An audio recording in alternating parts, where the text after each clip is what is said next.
Now that I have the first term and the common difference, I can write a formula. So it must be that the nth term is equal to the first term plus the common difference times n minus 1. And simplifying that, remembering to distribute the negative, we get that the formula is negative 3n plus 84.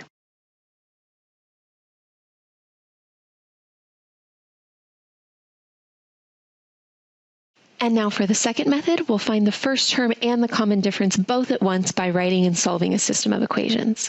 We'll use the eighth term to write one equation. It must be true that the eighth term is equal to the first term plus the common difference times 8 minus 1.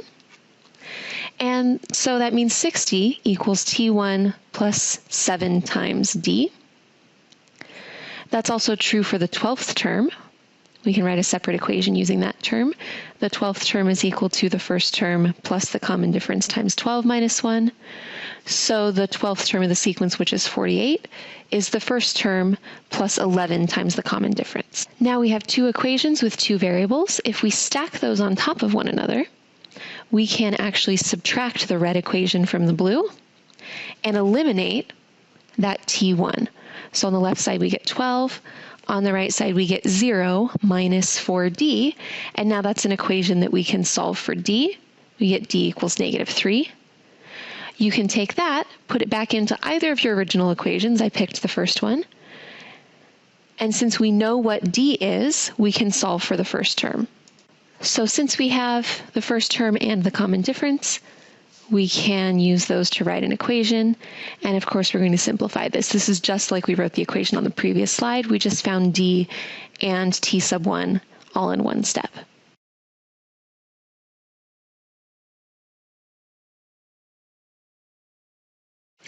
But don't forget that our job is to find the 40th term of this sequence. So we have to go back down to that equation we wrote and use it to find the 40th term. So t sub 40 is equal to negative 3 times 40 plus 84.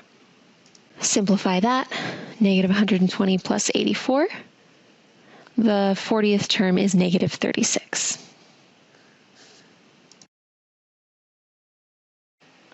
Since this one is so similar to the previous example, I won't talk through it.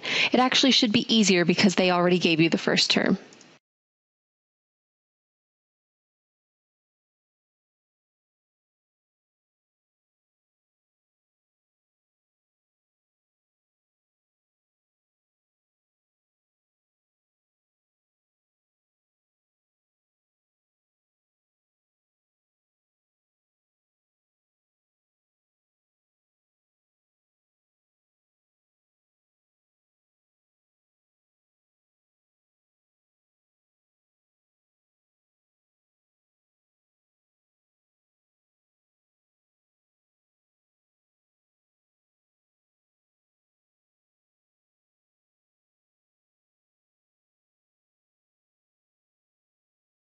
Arithmetic means are just the terms between two given terms of an arithmetic sequence.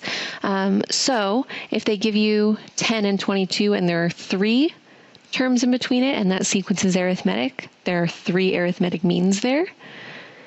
If there are only 2 terms of the sequence between 10 and 22, we say there are 2 arithmetic means between those numbers. And if there's only 1 term of an arithmetic sequence between there, we say there's 1 arithmetic mean between those numbers.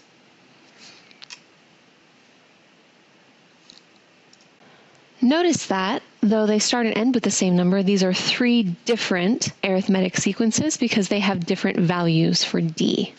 In the first sequence, d is 3. In the second sequence, d is 4. And in the third sequence, d is 6. We'll use this as an example. Insert 2, 3, and 4 arithmetic means between the pair of numbers. So that means we're going to create 3 different sequences. For part A, we'll start with 15. And there are 2 terms of the sequence between 15 and 45. We need to find what the common difference is to fill in the terms of that sequence. I know that 15 plus a common difference plus a common difference plus a common difference will get me to 45. So it must be that 15 plus 3 common differences is 45. And we can solve this equation for d. 3d is equal to 30, which means d is equal to 10. We can use that value for d then and fill in the missing terms of the sequence. 15 plus 10 is 25, plus 10 is 35, plus 10 is 45. The next two examples are very similar, except for instead of putting 2 terms in between 15 and 45, we'll put in 3, and then we'll put in 4.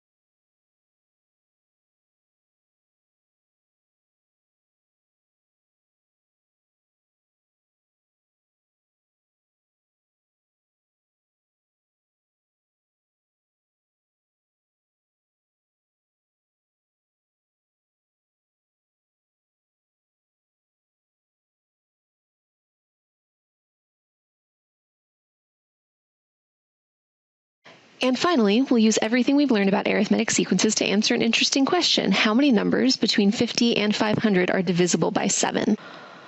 We'll begin by writing out a list of numbers that fit our criteria. 56 is the first number bigger than 50 divisible by 7. 63 is the next.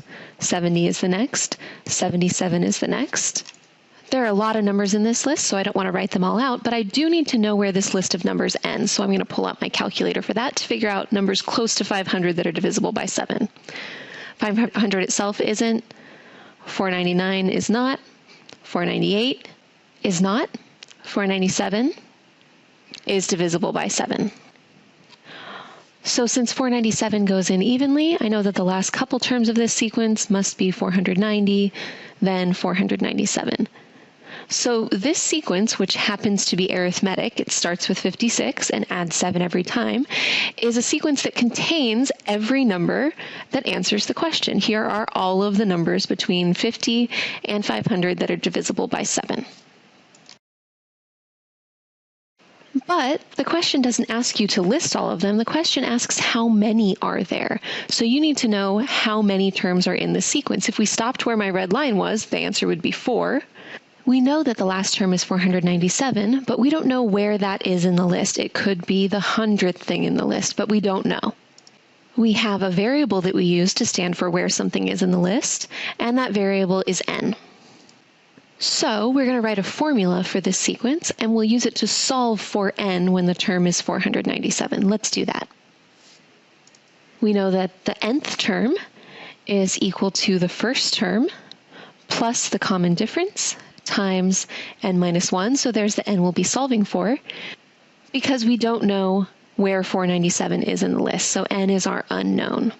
But we do know that 497 is the nth term, whatever n is, so we can replace t sub n with 497. So we'll do that now.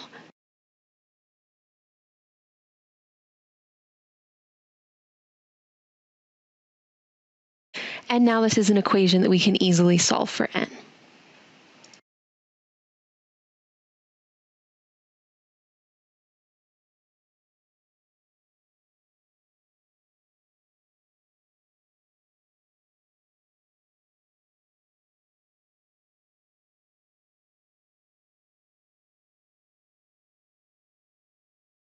So we know that when the nth term is 497, n is 64.